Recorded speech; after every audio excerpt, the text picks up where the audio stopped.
The Florida sun beat down on my freshly mowed lawn, the stripes as perfect as a sergeant's uniform. I leaned against my porch railing, sipping iced tea, a quiet satisfaction settling over me. After a long week of, well, sheriffing, this was my slice of suburban peace. Then, the golf cart appeared. It wasn't just any golf cart. This one had flashing blue lights haphazardly stuck to the roof and bore a magnetic sign that read in slightly crooked letters, HOA Patrol. Two figures sat inside, looking official in their matching khaki shirts and stern expressions. The golfy cart trundled to a stop at the edge of my driveway. The driver, a stout man with a receding hairline and an impressive comb-over, adjusted his mirrored sunglasses. The passenger, a thin woman with tightly wound blonde hair, clutched a clipboard. Like it was the Holy Grail. "Sir," the driver began, his voice carrying an air of officious authority that grated on my nerves. "We've received a complaint regarding the length of your grass." I raised an eyebrow. "My grass? I just mowed it yesterday." The woman consulted, her clipboard, her lips moving silently. "According to Section 3, Subsection B of the Harmony Glades Homeowners Association bylaws, grass shall not exceed 3 inches in height. Your current foliage appears to be in violation." I suppressed a chuckle. "Foliage? Lady, it's Bermuda grass. And I can assure you, it's well within 3 inches. I knew it was. I'd measured it myself, a habit ingrained from years of ensuring crime scene perimeters were precise. "With all due respect, sir," the comb-over spoke, puffing out his chest. "Slightly. Our measurements indicate otherwise. We're issuing you a formal warning. Failure to comply within 48 hours will result in a fine." He reached into a folder and produced a flimsy piece of paper that looked suspiciously like it was printed on someone's home inkjet. "A fine?" I repeated, a slow smile spreading across my face. "For what exactly?"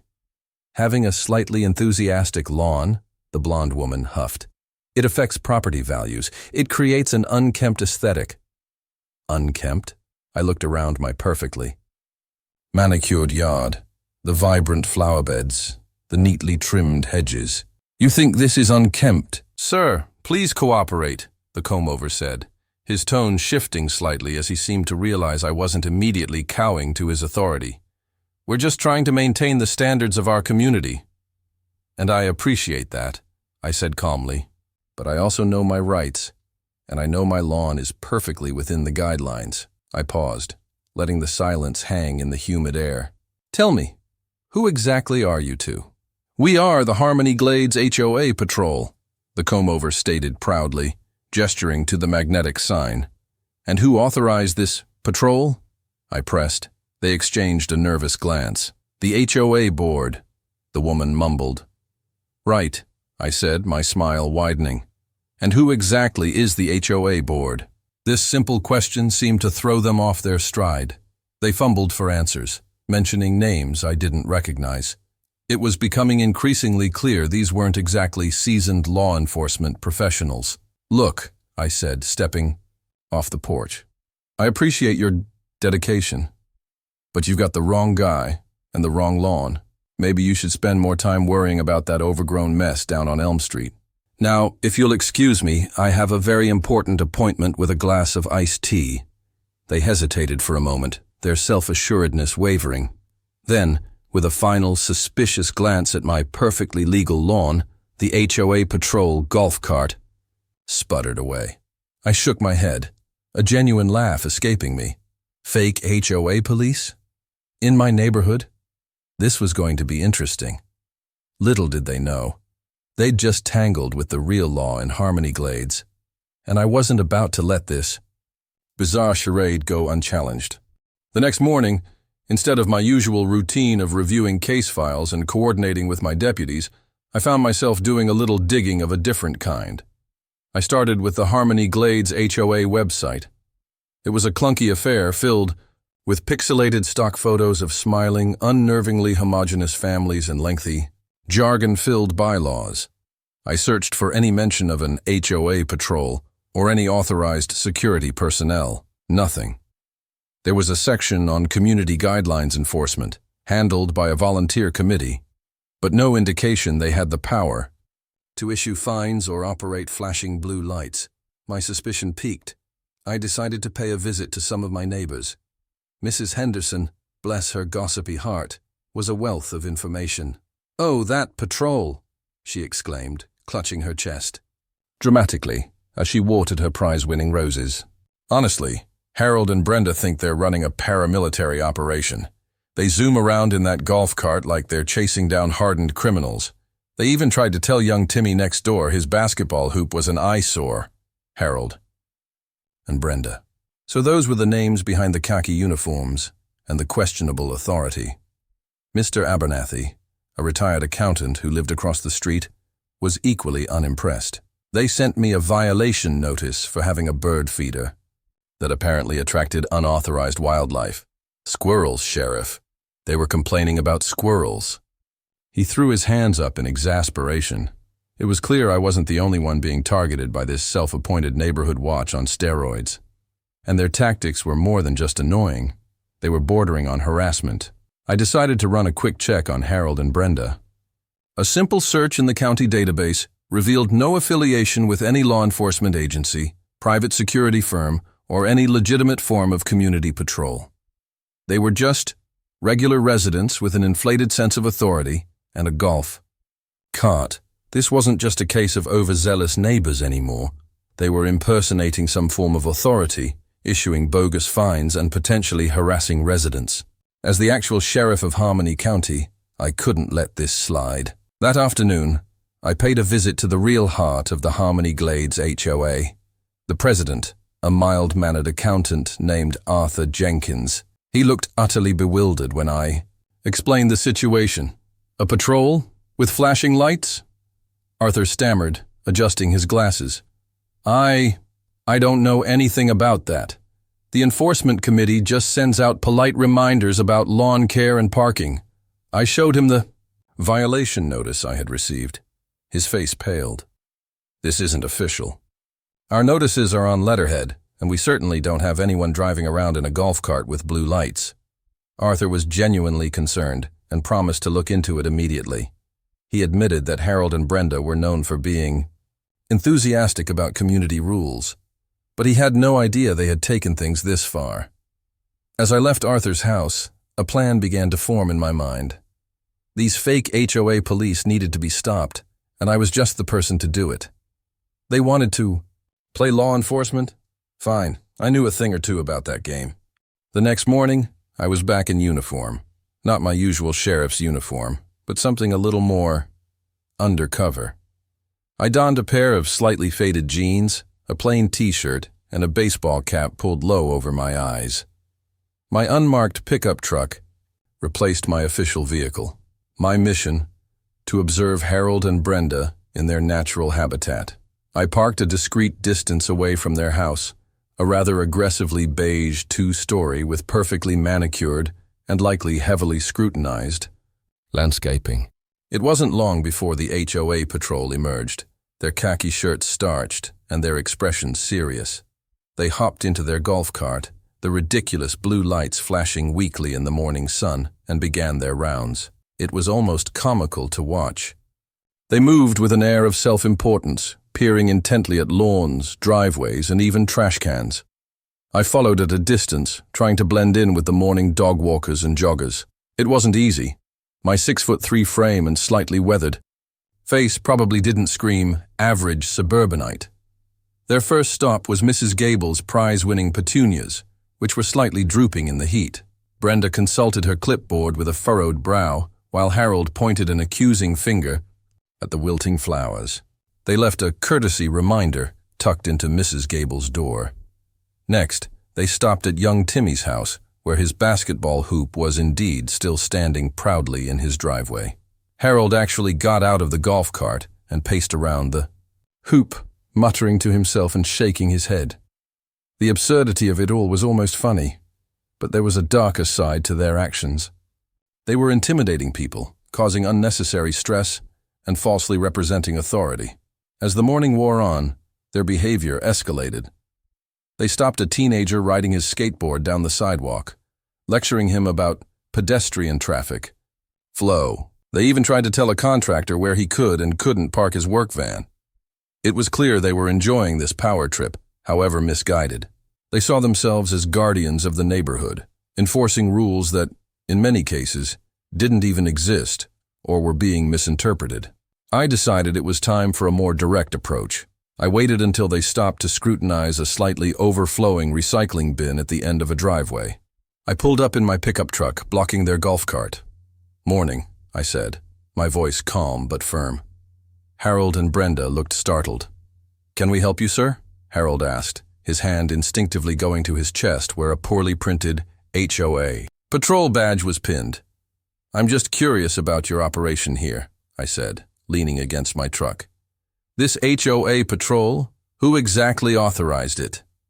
Brenda stepped forward, her eyes narrowing. "We are authorized by the Harmony Glades Homeowners Association to ensure compliance with community standards." "Right," I said. "And who on the board gave you the authority to operate a vehicle with flashing blue lights and issue violation notices that look suspiciously like official citations?" They exchanged another nervous glance. "We're just trying to keep things in order," Harold stammered. "Keeping things in order is the job of the sheriff's department," I said, my voice hardening slightly. "And impersonating law enforcement, even in a golf cart, is a serious offense." Their faces paled. The bravado they had displayed earlier seemed to evaporate in the face of my direct questioning. We didn't mean any harm," Brenda said, her voice barely a whisper. "Harm is done when you intimidate your neighbors and falsely represent authority," I replied. "I suggest you two take those lights off your golf cart and stop issuing these bogus notices. Consider this your only warning." I watched as the color drained from their faces. The realization that their little game had serious consequences seemed to finally be sinking in. As I drove away, I knew this wasn't the end of it. Harold and Brenda were clearly deeply invested in their self-appointed roles. But I had made my presence known. Operation Neighborhood Watch had begun, and the real law was now watching them. Arthur Jenkins called me later that day, his voice filled with a mixture of relief and concern. He had spoken with Harold and Brenda, and while they were initially defensive, my intervention had clearly shaken them. They had reluctantly agreed to cease their patrol activities. However, Arthur was worried. He explained that Harold, in particular, was a very vocal and influential member of the HOA, and this incident had created a significant rift within the community. He suggested a meeting with the board to address the issue formally. I agreed. It was important to ensure this kind of behavior wouldn't be tolerated and to clarify the actual authority, or lack thereof, of the HOA's enforcement committee. The HOA meeting was held in the community clubhouse, a bland room with uncomfortable, folding chairs and motivational posters that seemed ironically out of place. The atmosphere was thick with tension. Harold and Brenda sat stiffly in the front row, looking like scolded children. Arthur, looking slightly flustered, called the meeting to order. He outlined the situation, carefully avoiding any overly accusatory language but clearly stating the concerns raised by residents regarding the HOA patrol. Then he introduced me. A murmur went through the room as I stood up. Most of these people knew me as their neighbor, the quiet guy with the well-maintained lawn. They didn't know I was the sheriff. "Good evening, everyone," I said, my voice calm and measured. "My name is Jake Miller, and I'm also your neighbor here in Harmony Glades. I also happen to be the sheriff of Harmony County." A collective gasp filled the room. Harold and Brenda looked like they had seen a ghost. I continued, explaining my interaction with Harold and Brenda and the potential legal ramifications of impersonating authority. I emphasized the importance of respecting the boundaries of law, enforcement, and the distress their actions had caused some residents. "The HOA has the right to enforce community guidelines," I stated. "But that enforcement must be done respectfully, within the bounds of the bylaws, and without any misrepresentation of authority. Flashing lights and official-looking notices are not appropriate for a neighborhood association," Harold finally spoke, his voice defensive. "We were just trying to help. Nobody else seemed to care about the rules. There's a difference between encouraging compliance and acting like you have the power of the law," I countered. "Your intentions might have been good, but your methods were wrong and potentially illegal. Brenda, surprisingly, seemed more contrite. We got a little carried away, she admitted, her voice barely audible. A lively discussion followed. Some residents voiced their frustration with Harold and Brenda's tactics, while others, seemingly their allies, defended their efforts to maintain community standards. Arthur Jenkins skillfully navigated the conversation, emphasizing the need for respectful communication and adherence to the actual HOA bylaws. He proposed forming a clear and transparent enforcement committee with well-defined roles and limitations. By the end of the meeting, a resolution was reached. Harold and Brenda publicly apologized for their actions and agreed to dismantle their HOA patrol. The board voted to establish a formal enforcement committee that would operate within the established bylaws and focus on communication and cooperation rather than intimidation. As the meeting adjourned, several residents approached me, thanking me for intervening. Harold and Brenda, looking thoroughly chastened, slipped out of the clubhouse without making eye contact. It was a small victory, but an important one. The fake HOA police had been officially disbanded, and the community had a clearer understanding of the boundaries of neighborhood governance. However, I had a feeling this wasn't the last I'd hear from the enthusiastic duo. A fragile peace settled over Harmony Glades in the weeks following the disbandment of the HOA patrol. The gaudy blue lights were gone from Harold and Brenda's driveway, the magnetic sign gathering dust in their meticulously organized garage. The air seemed lighter, the collective sigh of relief almost palpable. For a brief, hopeful period, it felt as though the reign of khaki-clad authority had truly ended. But the quiet was deceptive, the calm before a new, more insidious storm. The overt pronouncements had ceased, replaced by the whispering campaign of anonymous complaints. These weren't formal grievances filed with the sheriff's department, the kind that required names and verifiable information. Instead, they were a steady trickle of petty, often ludicrous accusations lobbed directly at the HOA board, clogging their inboxes and demanding their immediate attention. Mr. Abernathy, whose greatest joy was the symphony of chirping in his backyard, found himself accused of excessive birdseed spillage, allegedly attracting unspecified vermin, beyond the usual squirrels, of course. Mrs. Gable, her vibrant petunias a riot, of color that brightened the entire street, received a terse email citing unauthorized floral arrangements exceeding size regulations, complete with blurry, zoomed-in photos taken from an unknown vantage point. Even my own meticulously manicured lawn, the pride of my off-duty hours, wasn't spared. An anonymous message flagged it for the potential presence of non-native grass species, demanding immediate soil testing and remediation. Arthur Jenkins, the perpetually flustered HOA president, sounded utterly defeated when he called. His usual polite demeanor was frayed, replaced by a weary resignation. "It's them, Sheriff. It has to be," he sighed, the static on the phone line mirroring the chaos in his email inbox. These are the exact same nitpicking, nonsensical things they used to patrol for. They've just gone underground, using burner email accounts and who knows what else. They're clogging up our system, demanding board action on every single ridiculous claim. I wasn't surprised by this shift in tactics. Harold and Brenda, stripped of their direct, albeit illegitimate, authority, were likely resorting to the passive-aggressive warfare of the disgruntled and determined. They hadn't relinquished their desire for control. They had merely found a more shadowy, less confrontational way to exert it. It was the digital equivalent of whispering poison into the ears of authority, hoping to manipulate from the shadows. "Document everything, Arthur," I advised, my own frustration simmering. Beneath a professional calm, keep a record of every complaint, the date it was received, and the sender's email address, even if it's clearly a fake. Try to see if your email provider has any tools to trace the origin, even if it's a long shot. We need to establish a pattern.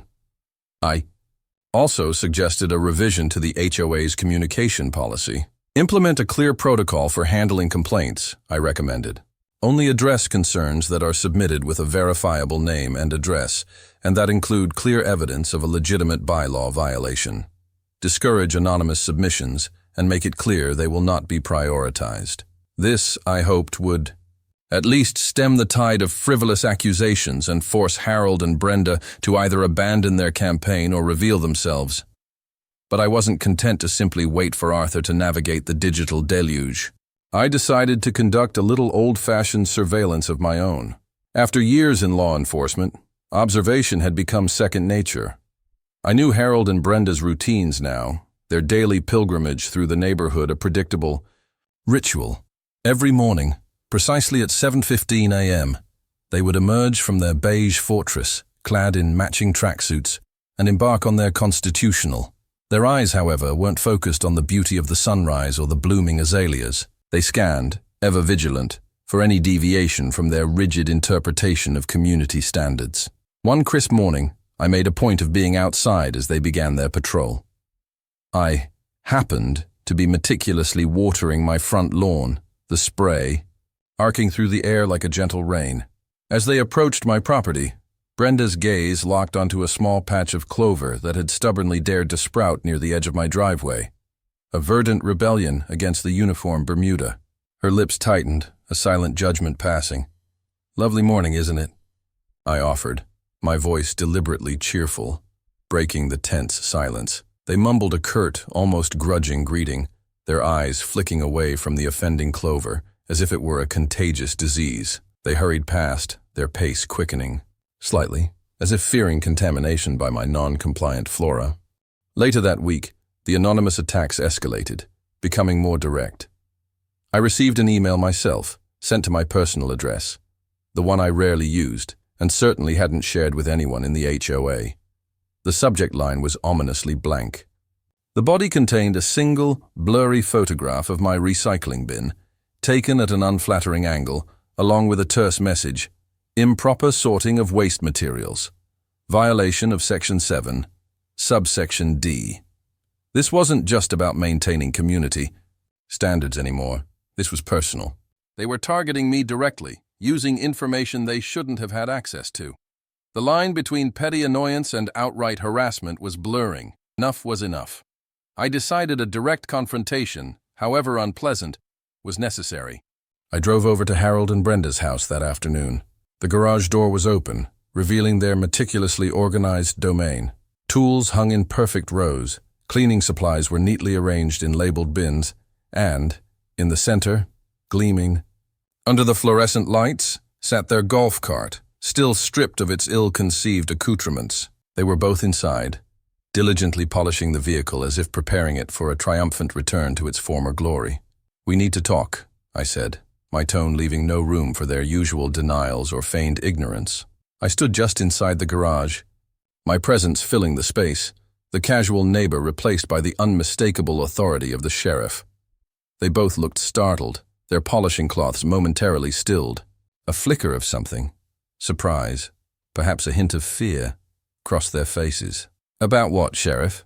Harold asked, his voice attempting a tone of innocent inquiry that didn't quite ring true. I held up a printout of the anonymous email. The blurry image of my recycling bin, a stark piece of evidence. "About the anonymous complaints," I said, my gaze unwavering. "Specifically this one about my recycling bin, and the ones about Mrs. Gable's flowers and Mr. Abernathy's birdseed." They immediately adopted a posture of wounded innocence. "We have absolutely no idea what you're talking about, Sheriff," Brenda said, her eyes darting away from mine, focusing instead on a particularly stubborn smudge on the golf cart's fender. Harold nodded vehemently in agreement, his expression a mask of bewildered confusion. "Come on," I said, my patience wearing thin. The charade was transparent. "It's pretty obvious this is coming from you two. You're still trying to police the neighborhood, just from behind a keyboard. You've traded the golf cart for burner email accounts, but the intent is the same, to control and criticize." They continued their denials, their voices rising slightly in protest, but their nervous energy betrayed them. Harold's hands fidgeted with his polishing cloth, while Brenda avoided my direct gaze, her eyes flitting around the meticulously organized garage as if searching for an escape route. "Look," I said, stepping further into the garage, leaning against the side of their now defunct patrol vehicle. "I understand you care about the community. In your own way, you believe you're doing what's right. But this isn't the way to do it.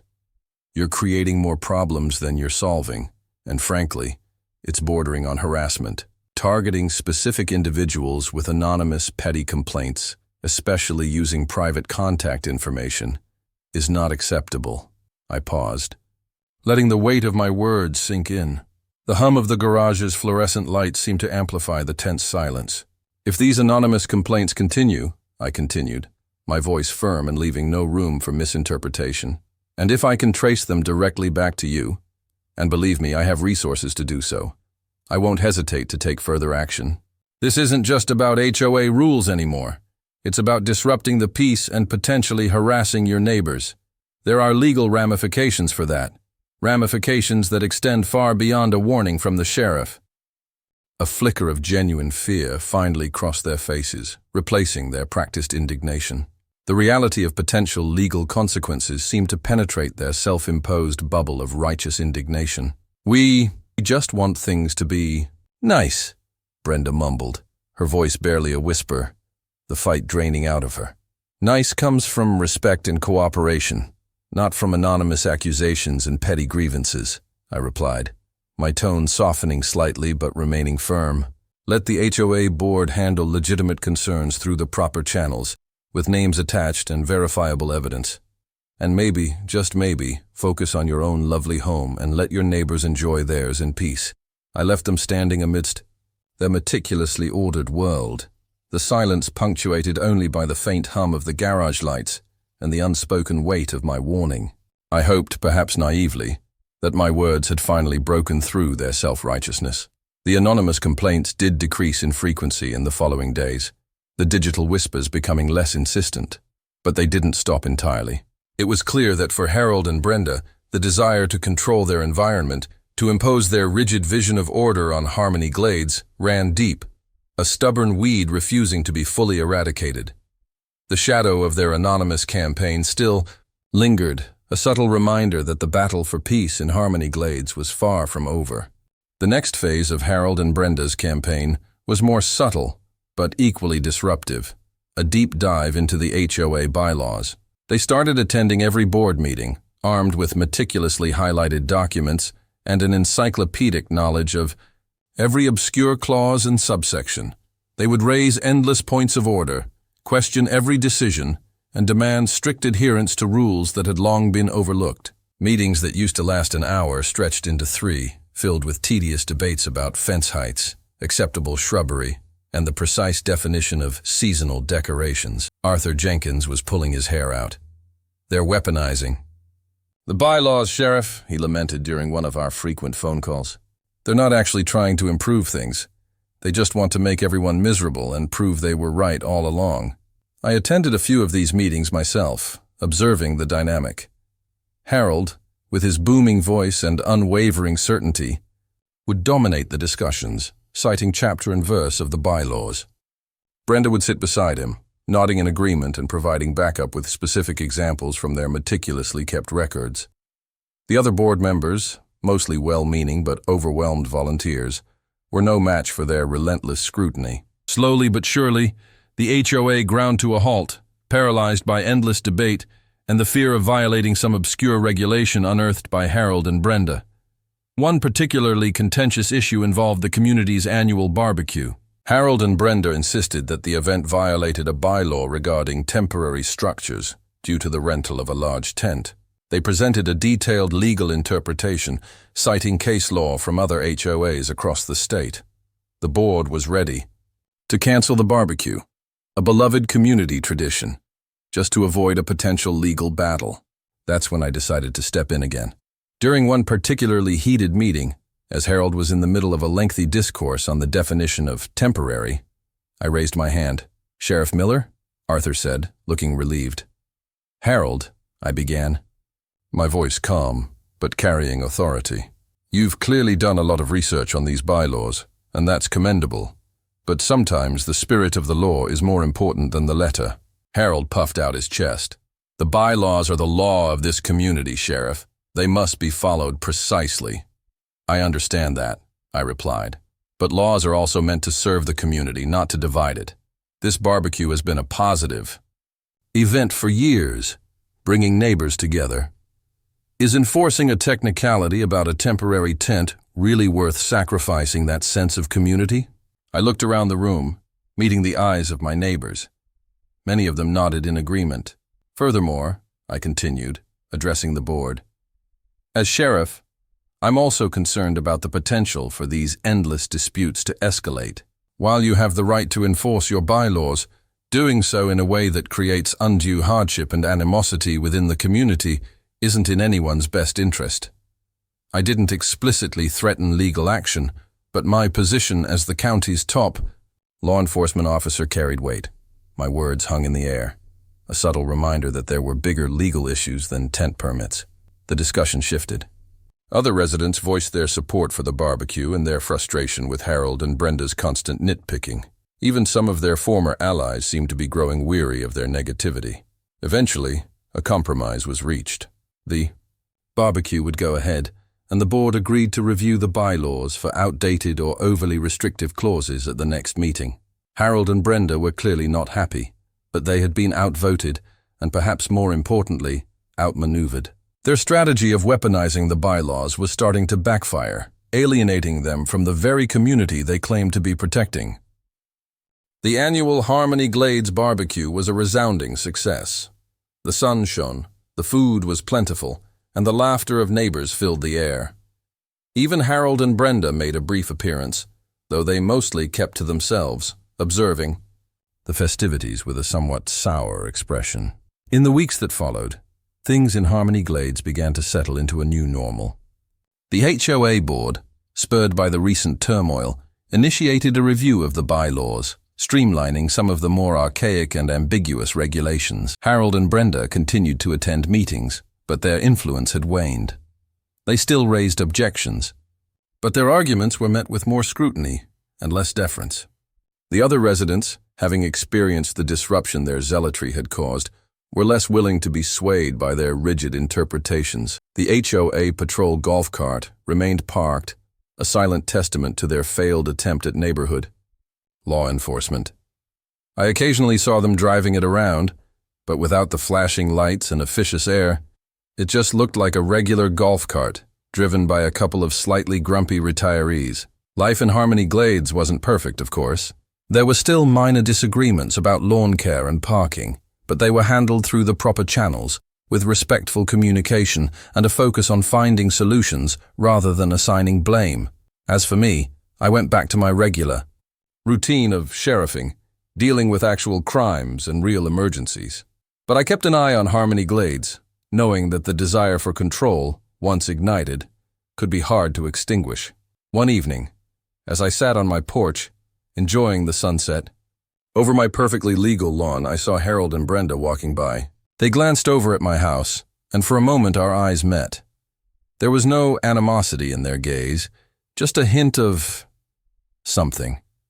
Perhaps resignation, or maybe, just maybe, a flicker of understanding. They continued their walk, their figures receding, into the twilight. The quiet of the evening settled over Harmony Glades, a peace that felt a little more genuine, a little more earned.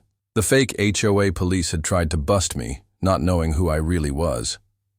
In the end, they learned a valuable lesson, that true community isn't built on arbitrary rules and self-appointed authority, but on respect, cooperation, and a shared sense of belonging. And sometimes, the best way to enforce the peace is simply to be a good neighbor.